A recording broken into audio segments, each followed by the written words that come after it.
Good afternoon and welcome to Newsroom series today. I'm Olumide Macaulay. Our coverage is the southwest region of the country. However, our top stories. The Rivers State House of Assembly, as led by Mr. Martin Amewule, have given Governor Similaye Fubara 7 days to present the Rivers State Appropriation Bill before it. This call was made at plenary by members of the Assembly following their presentation by the chairman of the House Committee on Judiciary, Domle Maol, who moved that a letter be written to inform the governor about two judgments which he is disobeying. Following the Court of Appeal judgment last week, the Rivers State House of Assembly, led by Martin Amewule, are sitting today, and in attendance are some former lawmakers in solidarity with them. The Imo State Police Command have confirmed the murder of 3 vigilante personnel and 1 civilian by gunmen at Tumuaka Autonomous Community in Njaba local government area of Imo State. Condemning the unfortunate incident in a statement issued by the command spokesman, Henry Okoye, the Commissioner of Police Imo Police Command, CP Aboki Danjuma, says the command's tactical squad have been deployed with the available operational resources to go all out in synergy with other security agencies and hunt down the criminals responsible for the dastardly act. He expressed sadness over the unfortunate incident and vowed that the command will leave no stone unturned to ensure that the perpetrators are arrested and brought to book. He sympathized with the families of the deceased victims and prayed for the repose of their souls. The Commissioner of Police, meanwhile, calls on the general public, particularly residents of Njaba, who may have any information that will help the police to apprehend the perpetrators responsible for the attack, to do so at the nearest police station. The kidnapped parish priest of St. Raymond's Church in Gusau in Zamfara State in northwestern Nigeria, Father Micah Suleiman, has regained his freedom. He was abducted by armed men who broke into the rectory on Saturday, June the 22nd at around 3 a.m. Statement by the Director of Communications, Catholic Diocese of Sokoto, Reverend Father Pascal Salifu, thanks everyone who offered their prayers and support during the challenging time, while also thanking authorities and all involved in securing Father Micah's release. In a short video, Father Suleiman can be seen in a happy mood with Bishop Matthew Cooker and another Reverend Father as they called on people for continuous prayers as he begins his recovery.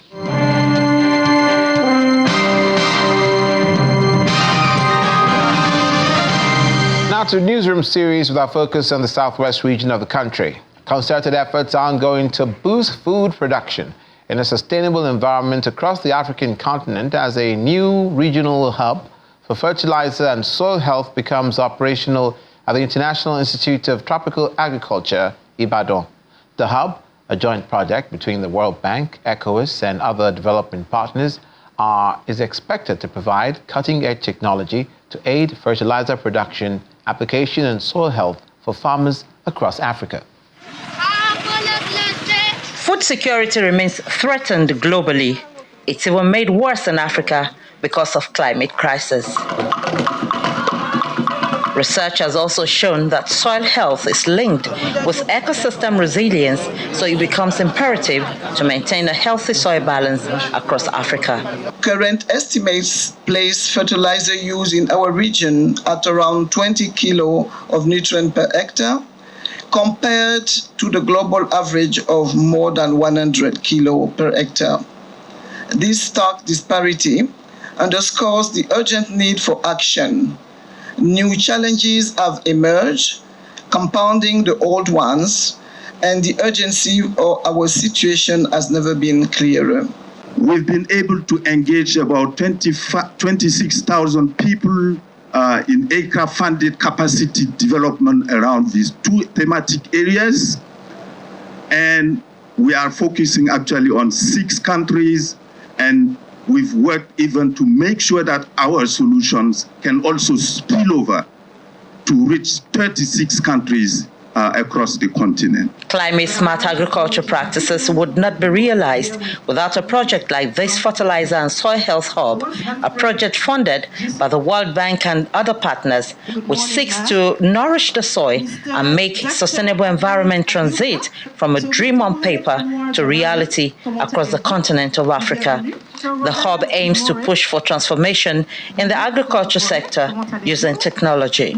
In the meantime, of course, we have seen that the availability of fertilizer has improved a lot, and there's a lot of companies here today who will witness on that, but we've seen the accessibility sometimes still remains an issue.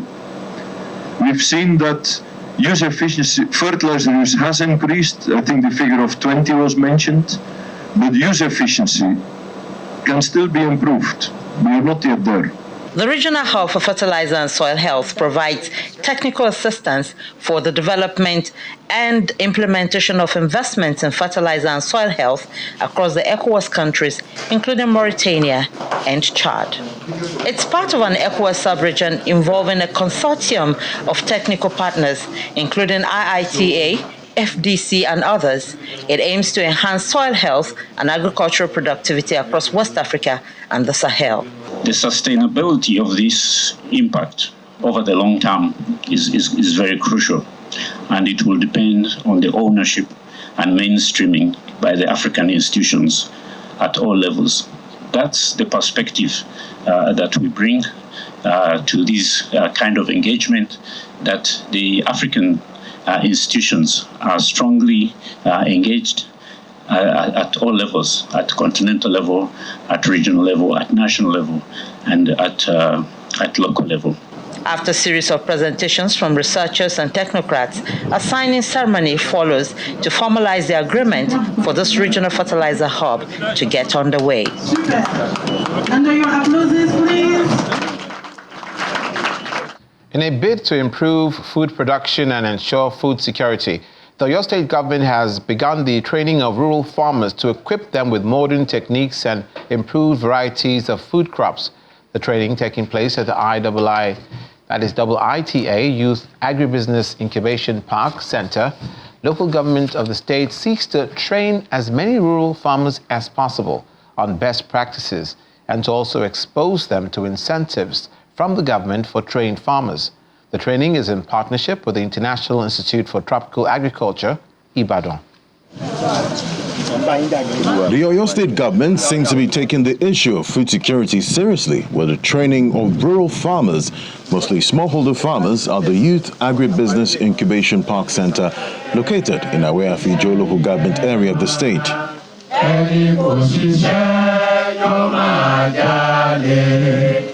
The training program, facilitated by the state government and the IITA, is to help farmers to be the best version of themselves to excel in the farming business.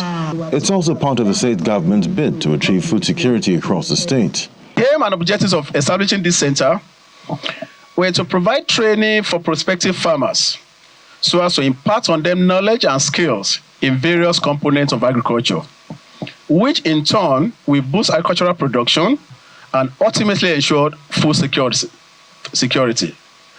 This initiative is highly commendable as it offers farmers the requisite skills for a successful farming business.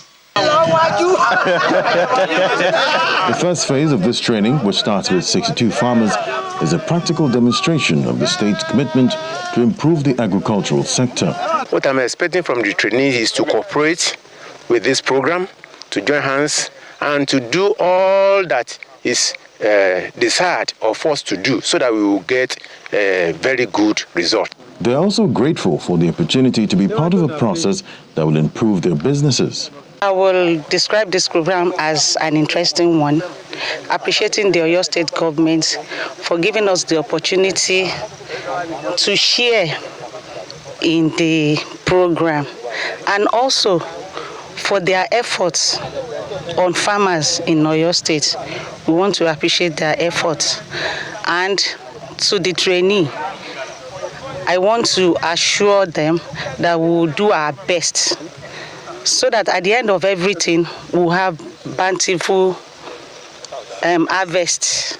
Participants enlisted from different local governments for the first phase will be allocated 2 acres of land each for demonstration. The state government has equally assigned various types of input to support the farmers. Meanwhile, the executive advisor of agribusiness in Oyo State, Dr. Debo Akonde, agrees with the perspectives that since major resources to provide food are controlled by states, the subnationals have major roles to play in dealing with food security. The federal government needs to coordinate efforts by using targeted approach. He was speaking today on our program Business Morning. We are a country, but we have divergence, in terms of who we are. Our lands are different, our vegetations are different. What is the need in this probably southwest of Nigeria? Completely different, but what is the need in the northeast part of Nigeria, in terms of food production? Even though we have some areas that are very similar with all of them. And what do I mean by that?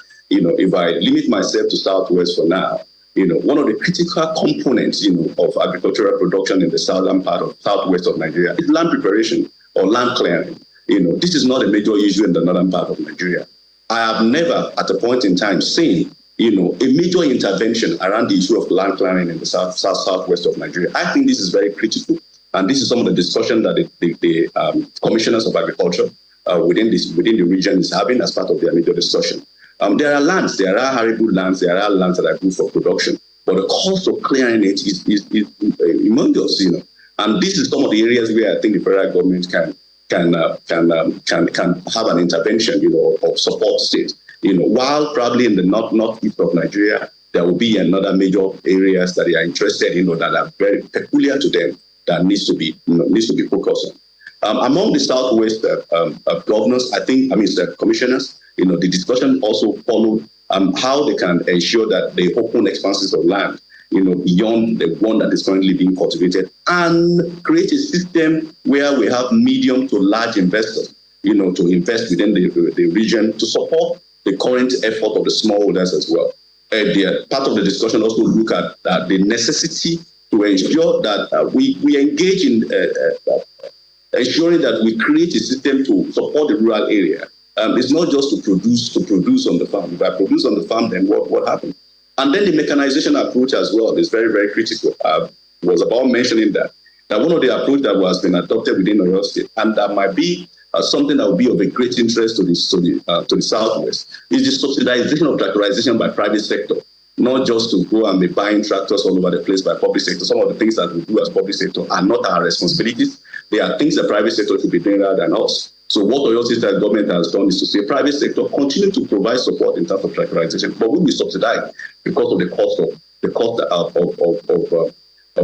using a tractor that has gone very high. Lagos State government has an amazing approach that they use in terms of food banks as well. That other states in the southwest can also be feeding into, because you have a higher market in terms of consumption in Lagos, and the purchasing power in Lagos is quite strong, probably compared to the other part of the southwest also. So all this complementarity approach is very much there that we need to look into. Just a couple of days ago, and I will use that as an example, and why it is important to build rural infrastructure. I went and I do that consistently. Went to some of our rural space, and on one of the roads that was constructed, I stood there for 2 hours, 10 minutes. And within that 2 hours, 10 minutes, I counted 49 what we call pickups of cassava, 2 hours, 10 minutes, okay? 49 of cassava trucks. This is quite a lot, and this is one entry point, within the state. And because of that, I set out some of my staff to now do a quantification of the numbers of that kind of vehicle that pass through that particular road. Consistently now, for the past 4 days now, we have seen similar figure on average of around 47 every day within just a couple of hours. So for me, this is critical. This is very, very important. And we are going to use that to do an analysis to get the data around the numbers of that kind of materials that is moving within the state. You're watching Newsroom series on Channels Television. Coming up, the federal government and the Ekiti state government signed a memorandum of understanding on the upgrading of a state specialist hospital to the Federal Medical Center. Please stay with us.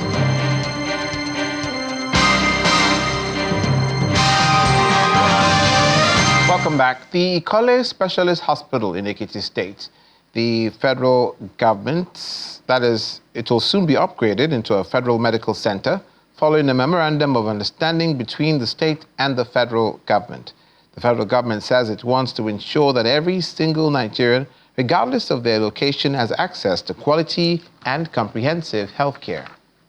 The Minister of State for Health, Dr. Tunji Alausa, and his team are in Ekiti, Ekiti State, to sign a memorandum of understanding on the immediate upgrade of the Ikole Specialist Hospital to Federal Medical Center following the approval by President Bola Tinubu.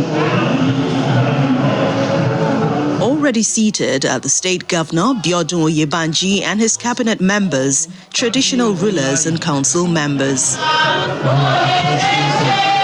Straight to the business of the day, the minister puts pen to paper to sign an MOU to take over the Ikole Specialist Hospital to the federal government so it can be upgraded to a federal medical center.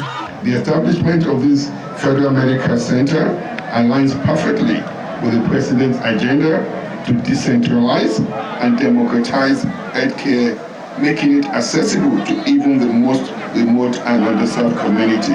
It's a bold step towards achieving universal health coverage and ensuring that no Nigerian is left behind in our quest for a healthier nation. I'd like to commend the government and people of Ekiti for their foresight and prioritization of healthcare. Ensuring healthcare delivery across the state is a priority for the Ekiti State government, as it's a huge responsibility, especially reaching remote areas. The agreement between the state and federal governments is a relief to the state and a win-win for both parties, as it aligns with the president's agenda to decentralize and democratize healthcare, making it accessible to underserved communities. Our government has always believed that access to quality healthcare is a fundamental right.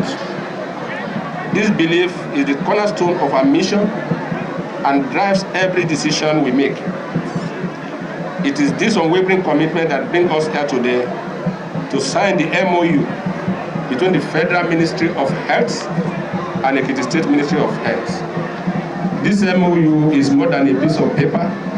It's a testament to our shared vision of a healthier and a more equitable world. The Commissioner for Health, Dr. Fulani, says the upgrade will also provide job opportunities for the people of the state. The idea is to ensure that we become the real regional hub for providing good quality, high-impact healthcare services for all and sundry in Ekiti State. In addition to this, you would have noted, if you have been going around, that His Excellency has started renovation of our general hospitals. So of all our general hospitals, by the end of September, every single one of them would have been fully renovated, properly kitted, and only just 2 weeks ago, he committed to providing additional resources to ensuring that we have even more healthcare workers in the state. One of the beneficiaries, Mr. Akintunde Oyebode, says the hospital will not only serve the people of Ikole, but also other communities, as the pregnant women don't have to travel to Ondo, the state capital, to access healthcare services. This is not just for Ikole local government. If you think about Omo in the southern part of Ekiti, right, they can access healthcare here much quicker than they would if they were going to Ondo. So for us, this is a big deal because we are improving access to healthcare for our people. So when you think about things like maternal and infant mortality, for pregnant women who have complications, who would normally go to a primary healthcare center, and if their complications need to be referred, this place could do that referral work. People who have non-communicable diseases, right? This is a place where they will get quality care. The state government sees the handover of the state specialist hospital as a crucial step in addressing the healthcare needs of Ikole Ekiti indigents and Ekiti State as a whole, and a stepping stone towards the larger goal of what can be achieved when the federal government and state healthcare institutions work together. The Ondo State Governor has promised that the Akure-Oda Road reconstruction project will be completed within the stipulated time. The Special Advisor to Governor Lucky Aiyedatiwa on Infrastructure, Lands and Housing, Joseph Barola, made the disclosure in an interview with Channels Television in Akure, the state capital. The 7.3-kilometer road links the capital city of Ondo State to a fast-developing neighboring Oda community. Residents and business owners along the corridor commend the state government for embarking on the project. They appeal for a speedy completion of the project. We are happy seeing the work going on because all this while we could not really transact business very well. It's not really easy here. The dust is too much, and we are tired. But seeing what is going on now. We are happy seeing the work now that the first layer has just been, as in like this dust has just been, this gravel has been put. So it's really a good work for the government. But what we want is that the government should speed this work up. The express was terrible. The road was bad, especially for those of us that has a shop nearby. The dust was bad, and it's affecting us seriously. So we really appreciate our governor, Lucky Ayedatiwa, for bringing the progress down to us there. The Special Advisor to Governor Ayedatiwa on Infrastructure, Lands and Housing, Joseph Babalola, appeals to residents and other users to be patient as a hike in the cost of construction material is causing a little delay. The fluctuation in prices, because almost every week, not stable. And then we're in a situation where we don't have price control. It's problematic, determining the rate of all those particular things. That's why all the stakeholders, we have got it together and then annexed that thing. We've gathered our reports.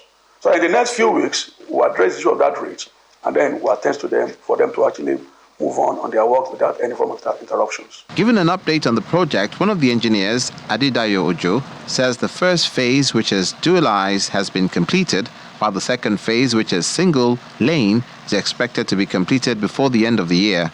This is a single carriageway, that is from kilometer 4 to kilometer 7 plus. That is Oda. It's dualized from Chene 00 to kilometer 4. But from kilometer 4 to Oda, which is about 7 kilometers plus, is a single carriageway, but 12.3 meters wide. The Akure-Oda Road project, which was flagged off by former Governor Oluwarotimi Akeredolu in 2019, will definitely boost socio-economic activities in the area when fully completed. Employees of the Lagos State government who retire from civil service will now get their full pension benefits and gratuity immediately after retirement. This unprecedented record has just been set by the state governor, Babajide Sanwo-Olu, who fulfilled his promise to settle all arrears and current pension liabilities in the state's public service. Governor Babajide Sanwo-Olu made this comment at the 105th Retirement Benefit Bond Certificate Presentation Ceremony, where he presented 4.5 billion naira to 2,000 retirees. Under the program withdrawal, 3 months after over 4 billion naira was paid to 1,455 retirees in Lagos State, another set of 2,000 retirees converge on Events Arena, Oregun, to receive their bond certificate.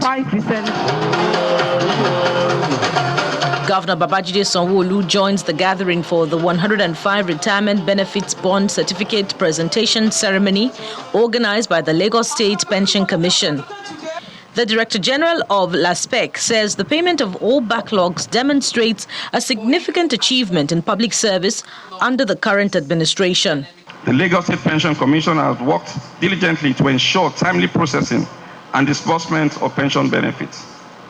In line with Mr. Governor's vision of a greater Lagos rising, we have fulfilled his promise to clear all backlogs of accrued rights payments. Clearing the backlog of accrued rights is a significant achievement, reflecting our dedication to addressing the challenges faced by our retirees.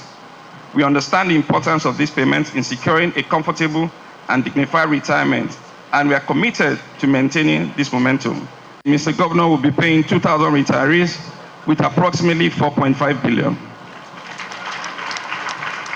In Lagos State, the transition to pay-as-you-go template had set a precedent for the establishment of a sustainable and dependable pension system, which helps retirees sustain themselves after long years of service. this gesture will undoubtedly improve the lives of our retirees, rebuild trust in the state's pension system, boost employee morale, enhance productivity, and ensure that public servants can confidently anticipate a secured retirement. Some of the retirees who had served the state government for 35 years are full of gratitude for the grace to finish well. I give glory to God. I retired by April this year. I was just lucky. It is the grace of God that they put my name, that I'll be able to receive my pension. I'm hearing that now anybody after our house, they are collecting go as you pay, which we expect it should be so, and we thank God for what he has done. Governor Babajide Sanwo-Olu says the state government has paid 59.7 billion naira to 17,039 retirees over the last 5 years and has introduced a health insurance scheme to help them remain healthy even after service. The scheme will provide access to a wide range of medical services, from routine checkups to specialized treatments. These initiatives underscores our commitment to the well-being of our retirees by ensuring that you receive not only what is due to you statutorily, but also additional support of assistance to enhance the quality of life. These 2,000 retirees look forward to the next phase of life with high expectations of a future assured. Finally, the Ogun 2 Area Command of the Nigeria Customs Service said it has discovered and brought 11 companies operating illegally in the state without fulfilling the obligation to the federal government into the excise tax net. The Area 2 Controller of Customs Service, Alushala Bisi Akonde, revealed this while briefing journalists on the achievements of the command in the first 6 months of the year. According to him, about 13 billion naira has been realized as revenue between January and June, which represents a 51% improvement on the figures last year, a situation he attributes to professionalism and commitment of officers and men of the command. That's it on Newsroom series. Thanks for watching. I'm Olumide McCall.